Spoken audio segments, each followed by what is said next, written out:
భద్రాద్రి కొత్తగూడెం జిల్లా చర్ల మండల కేంద్రంలోని కామ్రేడ్ డివికే భవన్లో ఆదివారం మాస్ లైన్ పార్టీ ముఖ్య కార్యకర్తల సమావేశం నిర్వహించడం జరిగింది.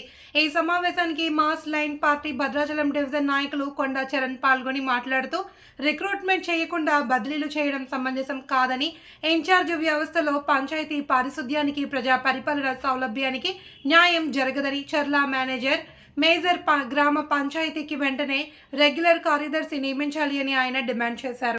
చర్ల మండల కేంద్రంలో ఉన్నటువంటి మేజర్ గ్రామ పంచాయతీకి రెగ్యులర్ కార్యదర్శిని నియమించాలని సిపిఐఎంఎల్ మాస్ లైన్ ప్రజాపంద పార్టీగా మేము డిమాండ్ చేస్తా ఉన్నాం. ఎందుకంటే గతంలో రెగ్యులర్ కార్యదర్శి గారు ఉండేవారు. ఆయన ట్రాన్స్ఫర్ అయ్యి వెళ్ళిన తర్వాత ఇక్కడ ఇన్ఛార్జి వ్యవస్థ కొనసాగుతా ఉంది. రెగ్యులర్ కార్యదర్శి గారు ఉన్నప్పుడే పని అత్యంత అధికమైనటువంటి పని ఇక్కడ ఉండేది. ఎంత పని చేసినప్పటికీ కూడా ఎక్కడో ఒక్కడ పని అవనటువంటి పరిస్థితి చర్ల మండల కేంద్రంలో ఉండేది. అట్లా రెగ్యులర్ గా ఉన్నప్పుడే కానటువంటి పని ఇన్ఛార్జి పరిపాలనలో కాదు అనేది మాకు అభిప్రాయం ఉంది.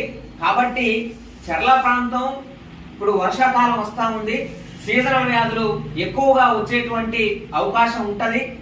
నిరంతరం గ్రామ పంచాయతీ మొత్తం పరిశుభ్రంగా ఉండాల్సినటువంటి అవసరం ఉంది. దాంతో పాటు పరిపాలనకు సంబంధించినటువంటి కూడా ఆ అవసరాలు ప్రజలకి అందించాల్సినటువంటి, అందుబాటులో ఉండాల్సినటువంటి అవసరం ఉంది. ఆల్రెడీ ఇంకొక పంచాయతీలో ఇన్ఛార్జి అక్కడ బాధ్యతలు నిర్వహిస్తూ ఇక్కడ ఇన్ఛార్జి చేస్తూ ఈ పని మొత్తాన్ని కదిలించాలంటే అయ్యే పని కాదు.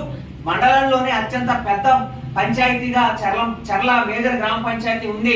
కాబట్టి ప్రజలు, ఆ అధికారులు ప్రజల యొక్క అవసరాలని, వాళ్ళ యొక్క ఆరోగ్యాలని దృష్టి పెట్టుకొని ఖచ్చితంగా చర్ల గ్రామ పంచాయతీకి రెగ్యులర్ కార్యదర్శి నియమించాలని ఈ సందర్భంగా మేము డిమాండ్ చేస్తున్నాం.